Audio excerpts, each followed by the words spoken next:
আবাজান মারা মনে কি দিন মা বোনেরা বল প্রিয় নবী মুহাম্মদ রাসূলুল্লাহ সাল্লাল্লাহু আলাইহি ওয়াসাল্লাম বলেছেন ওই জামানা শুধু ইসলাম নামে থাকবে তাই নয়, নবী বলেছেন মাসাজিদুহুম আমিরাতুন ওয়া হিয়া খারাবুম মিনাল হুদা আও কামা ক্বালা আলাইহিস সালাম। আল্লাহ নবী বলেছেন নবী মুহাম্মদ রাসূলুল্লাহ বলেছেন ওই জামানায় মসজিদগুলো সুন্দর হবে, মসজিদগুলো আবাদ থাকবে, মসজিদগুলো সুন্দর হবে, মসজিদগুলো আবাদ থাকবে, মুসল্লিতে ভরে যাবে, মসজিদের পরিকাঠামো ভালো হবে। আমি মুহাম্মদুর রাসূলুল্লাহ বলেছি ওহিয়া খারাবুম মিনাল হুদা, কিন্তু ওই মসজিদে হেদায়েত শূন্য হবে। ওই মসজিদ হেদায়েত শূন্য মানে ওই মসজিদের মুসল্লি যারা, ওই মসজিদে আসবে যারা, ওই মসজিদে নামাজ পড়বে যারা, আমি মুহাম্মদুর রাসূলুল্লাহ বলছি ওরা হেদায়েত শূন্য হবে। ও বাবাজিরা ভাইরা হাতে নয় পায়ে ধরে বলছি কথাগুলো মনে রাখার জন্য। চোখের সামনে দেখি মসজিদ কাঁচা ছিল, পাকা হয়েছে, প্লাস্টার ছিল, প্লাস্টারের উপরে টাইলস বসানো হয়েছে, প্লেন মেঝে করা ছিল, তার উপরে পাথর বসানো হয়েছে, এরপরে আপনার এসি লাগানো হয়েছে, হাফেজ মাওলানা কারি ইমাম রাখা হয়েছে। ঠিকভাবে দেখছি মসজিদ একতলা ছিল, দুতলা হয়েছে। এত উন্নতি, এত উন্নতি, এত উন্নতি, কিন্তু আল্লাহ নবী বলেছেন ওহিয়া খারাবুম মিনাল হুদা। আমি মুহাম্মদুর রাসূলুল্লাহ বলছি মসজিদ বিরাট ভালো হবে, মসজিদ বিরাট উন্নতি হবে, কিন্তু ওহিয়া খারাবুম মিনাল হুদা, ও মসজিদের মুসল্লিরা হেদায়েত শূন্য হবে। ও বাবাজিরা ভাইরা মনে রাখুন কথাগুলো দুনিয়ার কারণ নয়, কথাগুলো তো আল্লাহর নবীর, কেটে তো দেওয়া যাবে না। কথা বলেন ঠিক বলছি না ভুল বলছি? এত উন্নতি, অথচ নবী বলেছেন হেদায়েত শূন্য হবে ওরা। তাহলে এবার একটু বলবেন তাহলে হেদায়েত শূন্য হবে মানে তো এটা অবনতি, অবনতি না? অবনতি না? মিলিয়ে নেন আপনি। কোন আল্লাহর বান্দা যদি 50 বছর বয়সে নামাজ পড়া ধরে, আমরা একটা কথা বলি লোকটা হেদায়েত হয়েছে, বলি না বাবু? বলি তো। কেউ দাড়ি রেখে নামাজ পড়েন না, কেউ বলবো না লোকটা হেদায়েত হয়েছে। নামাজ না পড়ুক গে, দাড়িটা বলে রেখেছে কায়দা করে, বলে হেদায়েত হয়ে গেছে, কেউ বলবে? বরং দাড়ি নেই যার, তার থেকে লোকটা খারাপ বলবে, আরো খারাপ বলবে। সবাই একটাও বাদ দেয় না, সব সভা শুনতে যায়, ও 30 কিলোমিটার দূরেও যায়, কিন্তু নামাজ পড়ে না। কেউ বলবে কোনোদিন যে লোকটা নামাজ পড়ে না পড়ুক গে যাক, কিন্তু সভা বলে একটাও বাদ দেয় না, লোকটা বলে হেদায়েত হয়ে গেছে। বরং সভা না শোনা লোকটার তুলনায় ওই লোকটার বেশি খারাপ বলবে। ঠিক বলছি না ভুল বলছি? কথা বলেন। হেদায়েত হয়েছেন কখন বলি? যখন নামাজ পড়া ধরেন। কথা ঠিক না ভুল? নামাজ শুরু করা মানে, নামাজ পড়া মানে হেদায়েত হয়েছেন, এটা তার একটা আলামত, এটা তার একটা চিহ্ন। আবাজান মারা মনে কি দিন মা বোনেরা বল এবার একটু দয়া করে বলবেন নাকি নামাজ পড়াটা যদি হয় হেদায়েতের চিহ্ন, হেদায়েতের আলামত, ও বাবাজিরা মায়েরা, এই নামাজ পড়ার জন্যই তো মুসল্লিরা মসজিদ ভরিয়ে দিল। ঠিক বলছি না ভুল বলছি? মসজিদে যারা ভরিয়ে দিলেন, মসজিদ যারা ভরালেন, তারা তো এই নামাজ পড়ার জন্যই তো মসজিদ ভরালেন।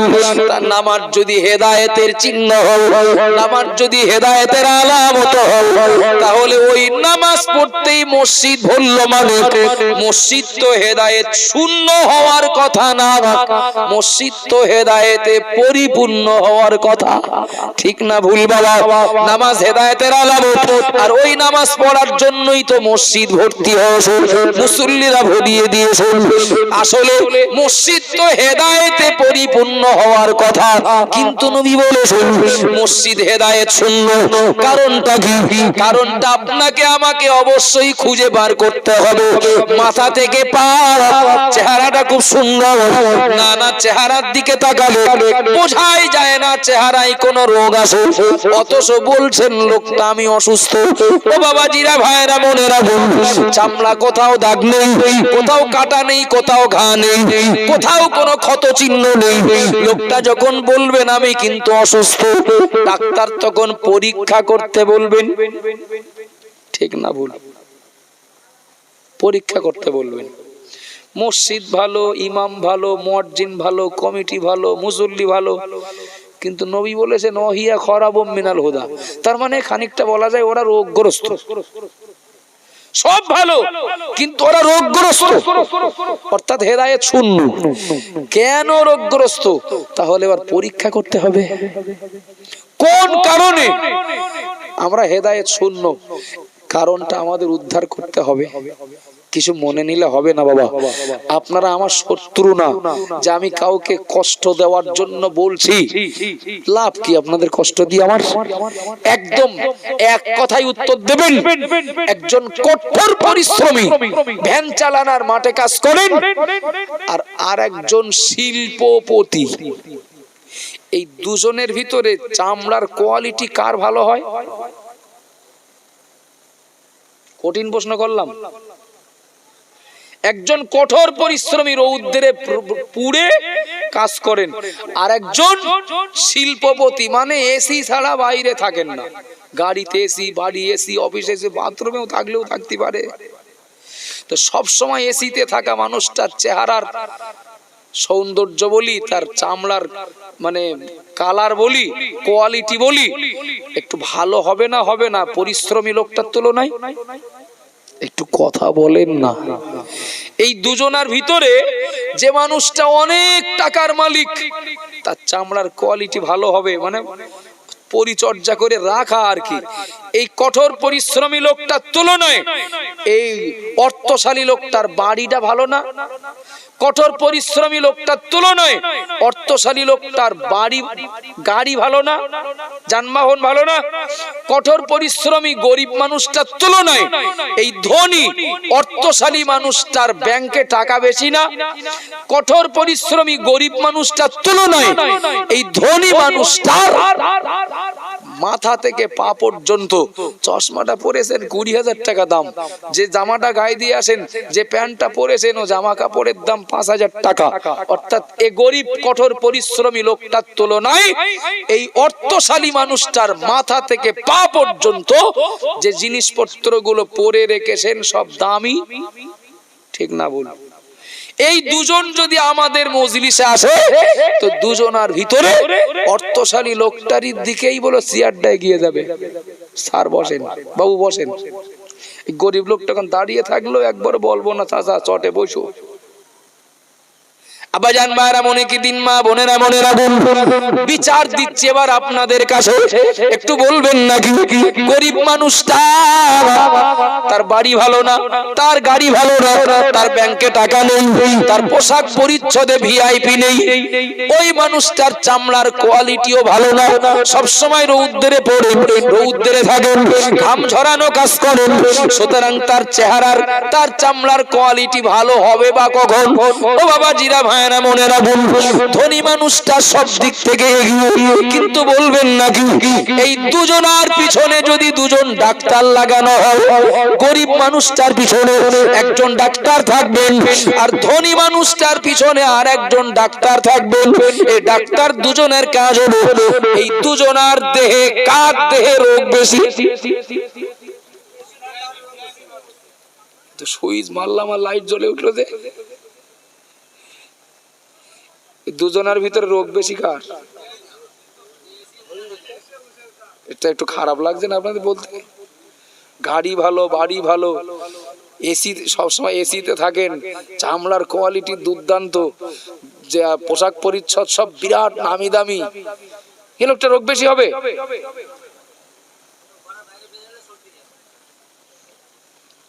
বুঝতে পেরেছেন? এটাই আমি আপনাদের প্রতি কৃতজ্ঞ। কেসটা একই, এই যে উদাহরণটা দিলাম সেম কেসটা একই, সব দিক থেকে ভালো, তাই কি রোগেও ফাঁস, রোগেও এ লোকটার থেকে এগিয়ে এই গরিব লোকটা চুল কবে কেটেছে বলতে পারবে না, হয়তো সেই 2 ঈদের দিন হয়তো একটু কাটেন, আর সারা বছর সময় নেই, তা কখন কাটবেন? জামা কাপড় যা পরে আসেন নতুন কিনেছিলেন ওই পর্যন্ত, তারপরে সেই ইস্ত্রি করা না আয়রন করা ওসব থাকবে, তারপর তো করবে না, থাকলেও সময় নেই তো। ও লোকটা জিজ্ঞাসা করেন আপনার সুগার কত? মাথা চুলকবে, কি একটা জিজ্ঞাসা করলে খোকা তুমি, কি সে সুগার কত, আপনার সুগার কত? সুগার কি শীতকালের ফল না গরমকালের কোন সবজি, না মুখে মাখা কোন ক্রিম, না গায়ে মাখা কোন তেল? বোঝেই না হলো, কি বিরাট ভুল বলছি নাকি? একটু কথা বলেন না। এ লোকটা সুগার আছে, সুগার আছে জানেই না তো। ও স্যার আপনার সুগারের খবর কি?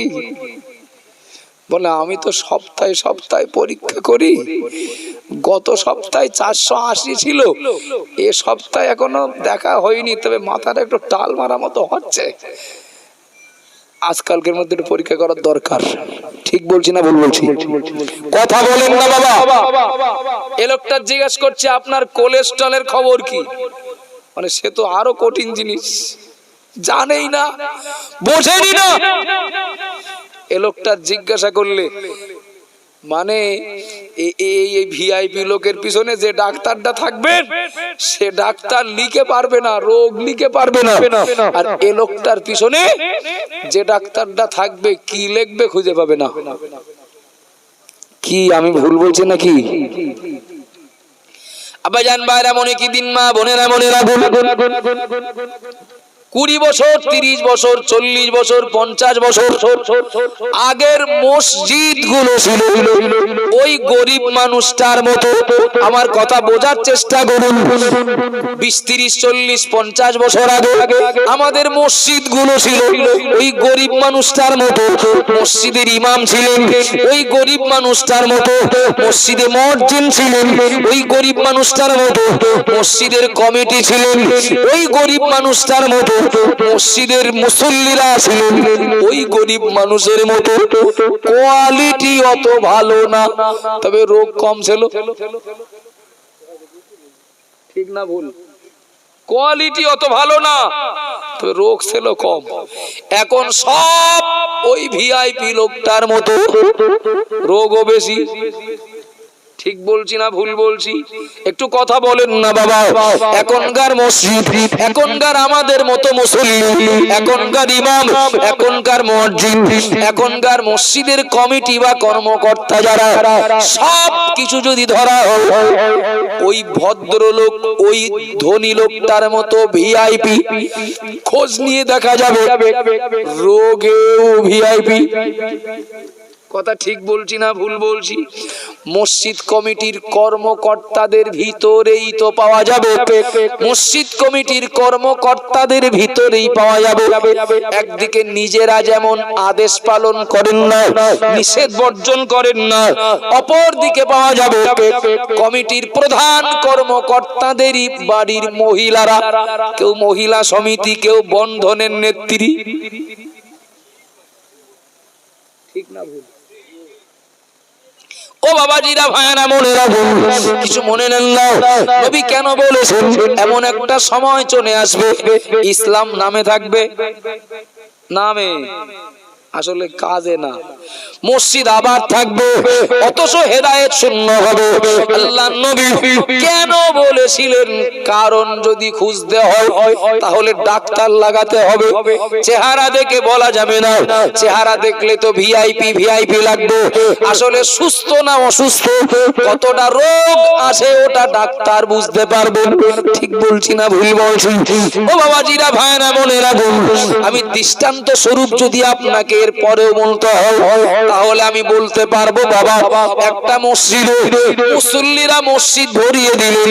নিশ্চয়ই আমরা জানি একটা মসজিদে যদি 100 মুসল্লি নামাজ পড়ে, এই মুসল্লিদের কারোর সেই দিনের মতো খাওয়ার কষ্ট নেই, পড়ার কষ্ট নেই, বাসস্থানের কষ্ট নেই।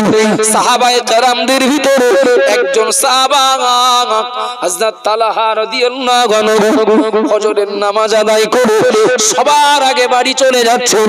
সাহাবারাকে অভিযোগ করলেন, ইয়া রাসূলুল্লাহ, ইয়া হাবিবাল্লাহ, ওগো আল্লাহর নবী, ওগো আল্লাহর নবী, আপনার অমুক সাহাবা সবার আগে বাড়ি চলে যান, সবার আগে বাড়ি যান, আপনার সঙ্গে শেষ পর্যন্ত থাকেন না, তাসবিহ পড়েন না, জিকির করেন না, সবার আগে বাড়ি চলে যান।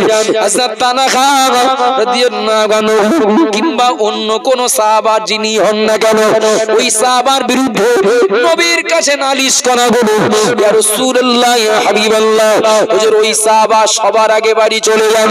ও বাবাজিরা, ভাইরা, বোনেরা, সাহাবাকে নবী পরের দিন নামাজে আসলে ধরলেন, ও আমার সাহাবা, তুমি সবার আগে বাড়ি চলে যাও, তুমি শেষ পর্যন্ত সময় সবার সঙ্গে কেন থাকো না, কেন তুমি তাসবিহ পড়ো না, কেন জিকির করো না, সবার আগে কেন চলে যাও? সাহাবা হুজুর কেঁদে ফেললেন, ইয়া রাসূলুল্লাহ, ইয়া হাবিবাল্লাহ, ওগো আল্লাহর নবী, আমরা স্বামী আর স্ত্রী, আমাদের দুজনের একটা মাত্র বস্ত্র, ওগো আল্লাহর নবী, আমরা দুজনে একটা বস্ত্র ব্যবহার করি, সংসারে এত অভাব, সংসারে এত কষ্ট, আমরা দুজনে মিলে একটা বস্ত্র মিলে মিশে আমরা ব্যবহার করি। ইয়া রাসূলুল্লাহ, যখন নামাজের সময় হয় ঘরের ভিতরে একটা গর্ত কাটা আছে, আমার স্ত্রী ওই গর্তের ভিতরে প্রবেশ করে, আমি মসজিদে নববীতে নামাজ পড়ার জন্য চলে আসি। আমি যদি ফজরের নামাজ পড়ে দেরি করে বাড়ি যাই, আমার স্ত্রীর ফজরের নামাজ কাজা হয়ে যাবে। আমি বাড়ি যে ওই গর্তের ভিতরে ঢুকি, আমার স্ত্রী ওই বস্ত্র পরে আল্লাহর হুকুম নামাজ আদায় করে। একটু জোরে বলুন, মহব্বতে বলেন না।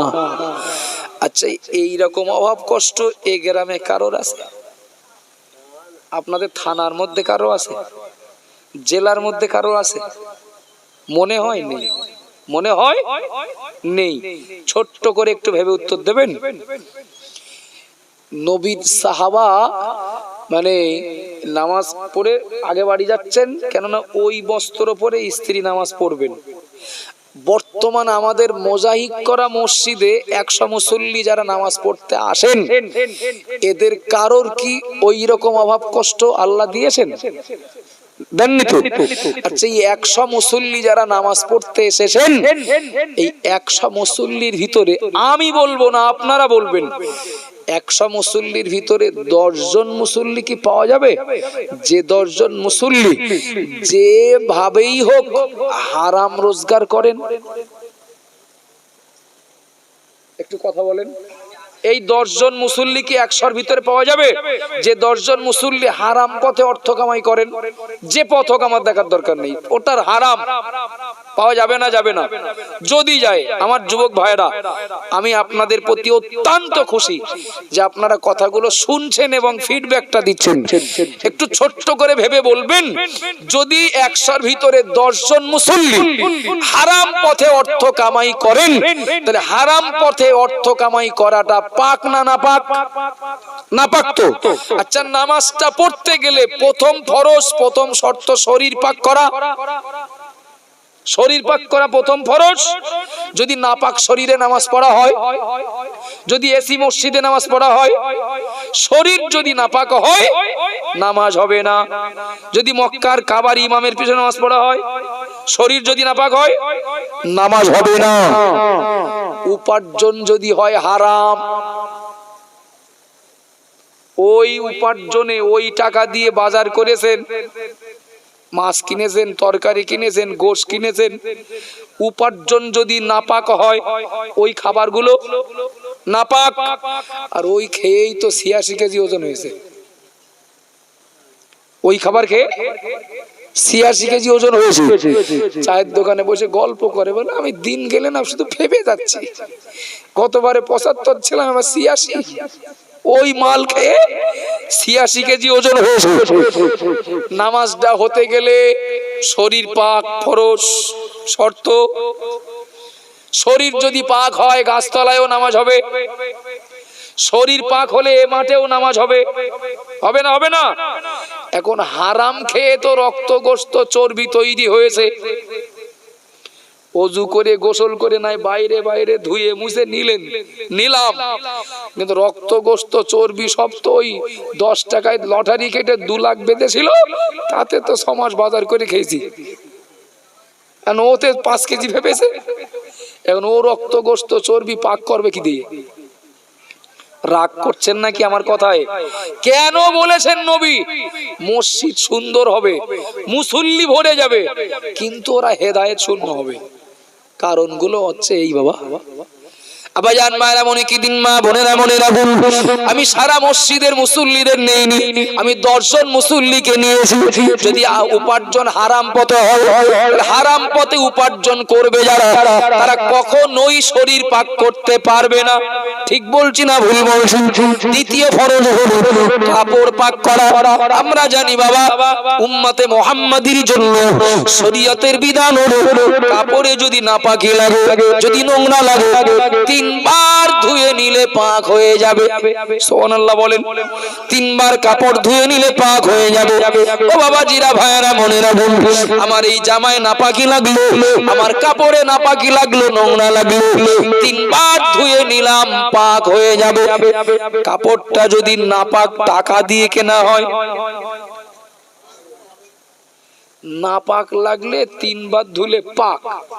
কাপড়টা যদি নাপাক টাকা দিয়ে কেনা হয়, আল্লাহু আকবার, বুঝবো কবে? বুঝবো কবে? আবাজান মায়েরা মনে রাখুন, কাপড়টাই যদি নাপাক টাকা দিয়ে কেনা হয়, তাহলে এ কাপড় তো নাপাক, পাক করা যাবে না। তাহলে শরীরও নাপাক, কাপড়ও নাপাক। কেন? আমার রোজগার নাপাক তাই। ঠিক বলছি না ভুল বলছি? মসজিদে ইমাম সাহেব বললেন 10 বস্তা সিমেন্ট কে দেবেন। এখন আমি ওই উপার্জন থেকে 10 বস্তা না 20 বস্তা ঝেড়ে দিলাম। 3 নাম্বার ফরজ হলো জায়গা পাক। 3 নাম্বার ফরজ জায়গা পাক। আমার উপার্জন নাপাক হওয়ার জন্য আমার শরীরও নাপাক, কাপড়ও নাপাক, জায়গাও নাপাক। মসজিদে এসি লাগিয়ে কি ঘোড়ার ডিম হবে? কিছু বোঝা যাচ্ছে নাকি বাবা? তাহলে 100 মুসল্লি মসজিদে ছিল, হারাম রোজগার করার জন্য এ 10 জন মুসল্লি নামাজ পড়েও হেদায়েতের বাইরে। ঠিক বলছি না ভুল বলছি? কথা বলেন না বাবা। আমাদের সমাজে কিছু মানুষ আছেন, তারা বলেন ও যা করে করুক গে, যাক, নামাজ পড়ছে যখন হেদায়েত হয়ে গেছে। অত সহজ। যারা যারা নামাজ পড়েন কিন্তু হারাম রোজগার ছাড়েন না, তাদের নামাজ হবে কি করে বাবা? ওই টাকা দিয়েই রমজান মাসে রোজার ইফতারের সামগ্রী, সেহরির জোগাড় করবেন। আবাজান মায়েরা মনে গেলেন, ও মা বোনেরা মনে গেলেন, আল্লাহর নবী পাক জামানে জানিয়ে দিলেন, ইন্নাল্লাহা তাইয়্যিবুন লা ইয়াকবালু ইল্লা তাইয়্যিবা, আও কামা ক্বালা আলাইহিস সালাম। একথা আমার নয়, একথা আমার নবী বলেছেন। আমার উম্মতিরা মনে রাখো, আমি মুহাম্মাদুর রাসূলুল্লাহ বলছি, আল্লাহ নিজে পাক, আল্লাহ নিজে পবিত্র। লা ইয়াকবালু ইল্লা তাইয়্যিবা, আর পাক পবিত্র ছাড়া আল্লাহ গ্রহণ করেন না। একথা আমার নয়, একথা আমার নবী বলেছেন। ও বাবাজিরা ভাইরা মনে রাখুন, এবার একটু দয়া করে বলবেন, যদি ওই উপার্জনকৃত টাকায় যদি আমি সরঞ্জাম কিনি, যদি সেহরির সময় খাই, ইফতারের সময় যদি ইফতার করি, কিংবা মসজিদে রোজাদারদের জন্য যদি ইফতারের ব্যবস্থা করি, তাহলে রোজাটাও তো আল্লাহর ইবাদত।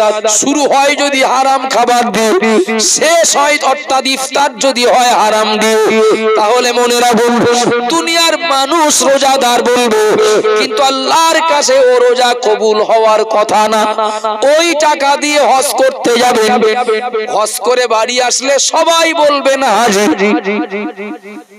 বলবেন না? বলবেন না? হজ করে বাড়ি আসলে সবাই বলবে হাজি সাহেব, কিন্তু হজটা কবুল হবে তারপরে তো আল্লাহর কাছে কিছু পাওয়ার আশা। কথা বলেন না? রোজাটা কবুল হবে তারপরেই তো আল্লাহর কাছে কিছু পাওয়ার আশা। চলেন, এক কথায় আপনার জন্য এটা কষ্টদায়ক হোক আর অস্বস্তিকর হোক, হারাম পথে রোজগার করে যারা, তাদের আমল ইবাদত আল্লাহর দরবারে কবুল না হওয়ারই কথা। তাই যতই হুজুরি ভালো হুজুরির পিছনে নামাজ পড়েন, যতই ভালো মসজিদে নামাজ পড়েন, আর যতই ভালো হুজুরির ভক্ত হন, ছাড়েন 10 জন মুসল্লি হারাম উপার্জনের জন্য নামাজ পড়েও হেদায়েতের গণ্ডির বাইরে থাকলো কজন? টোটাল 100 ছিল, 10 জন হারামখোর, 90 জন থাকলো। আচ্ছা, এই 90 জন মুসল্লির ভিতরে 10 জন মুসল্লি কি পাওয়া যাবে একটু মাঝে মধ্যে গান বাজনা শোনে?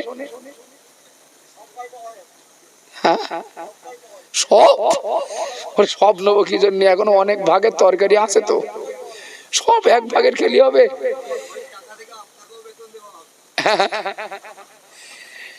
গান বাজনা শোনেন আমার যুবক ভাইরা, কথাটা যদি মনে রাখা যায়। বুড়ো মানুষেরা গান বাজনা শুনবেন কি করতে, সে বয়স আর আছে? জওয়ান যুবক ভাইরা, আপনারা একটু মনে রাখলে উপকার হবে। 4 মাযহাবে 4 ইমামের 4 মত। মাযহাবগত দিক থেকে ইমাম আজম একরকম বলেছেন, ইমাম শাফি আর একরকম বলেছেন, ইমাম আহমদ ইবনে হাম্বল একরকম বলেছেন, ইমাম মালিক একরকম বলেছেন। কিন্তু 4 ইমাম একমত, কোন মুসলমান যদি গান বাজনা শুনে আনন্দ পায় তার ঈমান চলে যাবে। কথাটা হালকা ভাবে নেবেন না। কোন মুসলমান যদি গান বাজনা শুনে আনন্দ পায়, গানটা না দারুণ লাগলো, অমুকের নাচটা না আজকের বিরাট মনের মতো লাগলো, গান বাজনা এ জাতীয় যাত্রা থিয়েটার ইসলাম নিষেধ করেছে, এমন কোন কিছু দেখে বা শুনে কেউ যদি আনন্দ পায় তার ঈমান চলে যাবে। শুধু ঈমান চলে যাবে না, সঙ্গে আরো একটা সুসংবাদ আছে, তার স্ত্রী তালাক হয়ে যাবে। আপনি বলবেন আমি একটু গান শুনে না আনন্দ করলাম, তা আমার স্ত্রী তালাক হবে কেন? প্রশ্ন তো আসবেই। আমি বলছি উত্তর সহজ, আমার স্ত্রীর তো ঈমান যায়নি, গেছে তো আমার, আমি বেঈমান হয়ে গেছি। তা ঈমানদারে বেঈমানে বিয়ে থাকে, মুফতিদের কাছে ফতোয়া নেবেন, যদি মনে একটু যাচাই করে দেখি, ফতোয়া নেবেন। ঈমানদারে বেঈমানে ও তালাক দিলাম তোমার, ও কথা বলতে হবে না। স্বামী বা স্ত্রী দুজন আর একজন ঈমান হারা হলে আপনা আপনি বিয়ে বিচ্ছেদ হয়ে যাবে। চলেন আমার জওয়ান যুবক ভাইরা, আমার জওয়ান যুবক ভাইরা, আধা বয়সী বাবুরা, মাঝে মধ্যে দেখি সভা হচ্ছে, মজলিসে লোক 50 জন, তাবারকের আয়োজন হচ্ছে 700 লোকের। কি ব্যাপার? মজলিস ফাঁকা, 700 লোকের আয়োজন, বলছে ওই খেলা হচ্ছে, সব টাইম মতো আসবে। খেলা হচ্ছে, টাইম মতো আসবে, ওরা ওদিক থেকে ভালো, তাবারক যাতে নষ্ট না হয়, ঠিক টাইম মতো আসবে। সারা রাত ধরে খেলা দেখে হাততালি দিয়ে বিরাট মজা নিয়ে, শুধু খেলা তো খেলা নয়, খেলার সঙ্গে ওটা তো জুয়াও ধরা যায়। কথা ঠিক বলছি না ভুল বলছি? কিছু লেনদেন ওর সঙ্গে থাকে, তো সুতরাং আমি বলবো, কেউ যদি শরীয়ত নিষেধ করেছে, গান বাজনার কথাটা বলছিলাম, গান বাজনা শুনে গান বাজনা উপভোগ করে কেউ যদি আনন্দ পায়, চার ইমামের একমত, তার ঈমান চলে যাবে। এখন আমাদের প্রার্থী জিতে গিয়েছিল, তাই বিজয় মিছিলে একটু গিয়েছিলাম। বিজয় মিছিলে যা হয় সব কি হজে সব হয়? বিজয় মিছিলে যা হয় সব তো ঈমান নিয়ে টানাটানি হয়। ঠিক বলছি না ভুল বলছি? এখন বিজয় মিছিল করে ওই সেই 10 জন মুসল্লি ফাঁস কাতারে, প্রথম কাতারে কলেমা না পড়ে, কলেমায়ের অর্ধেক কুফর না পড়ে, ঈমান হারিয়ে গান শুনে হোক, সিনেমায় যেয়ে হোক, আর বিজয় মিছিল করে হোক, ঈমান হারিয়ে মোজাইক করা মসজিদের মুসল্লি, বিশ্বাস করুন ও নামাজ তাদের হেদায়েত প্রাপ্ত বানাতে পারবে না। ঈমানটাই তো নষ্ট করে ফেলেছেন। সুতরাং তার নামাজ পড়ার পরেও সে হেদায়েতের গণ্ডির বাইরে। কষ্ট পাচ্ছ ভাইরা? আবাজান মারা মনে কি দিন আর যাও হুজুর নিশু আর বাড়াবো না বাবা। প্রিয় নবী মুহাম্মদুর রাসূলুল্লাহ সাল্লাল্লাহু আলাইহি ওয়াসাল্লাম নবী এমনি বলেননি মুসলমান নামে থাকবে, মসজিদাবাদ থাকবে, অথচ হেদায়েত শূন্য হবে। কারণটা নবী এমনি বলেননি। আগিয়ে চলুন। যদি গান বাজনা শোনা মানুষ কিছু থাকে, তাহলে তওবা না করে মোজাইক করা মসজিদে নামাজ পড়তে যাওয়া মানে শুধু জায়গা ভর্তি হবে, কিন্তু আল্লাহর দৃষ্টিতে তারা হেদায়েত শূন্যের তালিকায়। ঠিক বলছি না ভুল বলছি? ও বাবা জিরা ভাইরা মনে রাখুন, ওই মসজিদে পাওয়া যাবে 100-র ভিতরে 10 জন মুসল্লি যারা নামাজ পড়েন কিন্তু তাদের জবানে ঠিক নেই। জবান নামাজ পড়েন কিন্তু জবানে ঠিক নেই। নামাজ পড়ে সোজা চায়ের দোকানে গিয়ে সমালোচনা শুরু, গীবত শুরু, পরনিন্দা শুরু, পরচর্চা শুরু। একটু দয়া করে খেয়াল করে মনে রাখবো বাবা, জবান যার ঠিক নেই, ও মানুষটার যত ভালো আমল তার দ্বারাই হোক না কেন, যত সওয়াব জোগাড় করেন না কেন, মুহূর্তের ভিতরে ও সওয়াব মাটির সঙ্গে মিশে গিয়ে সর্বোপরি তার ঈমান নষ্ট হওয়ার জন্য জবানের অপব্যবহারটাই যথেষ্ট হয়ে যাবে। তাকবীর দেন, নারে তাকবীর। আর একটু জোরে বলেন নারে তাকবীর। জনাব ভাই মাওলানা সাহেব হুজুর বলেন জিন্দাবাদ। জনাব ভাই মাওলানা সাহেব হুজুর বলেন জিন্দাবাদ। নারে তাকবীর। সিলসিলায়ে ফুরফুরা শরীফ, সিলসিলায়ে ফুরফুরা শরীফ। আলহামদুলিল্লাহ, আমি আপনাদের কাছে লম্বা সময় ধরে, তবে রাত তো অনেক হয়েছে, রুহুল আমিন সাহেব আমাদের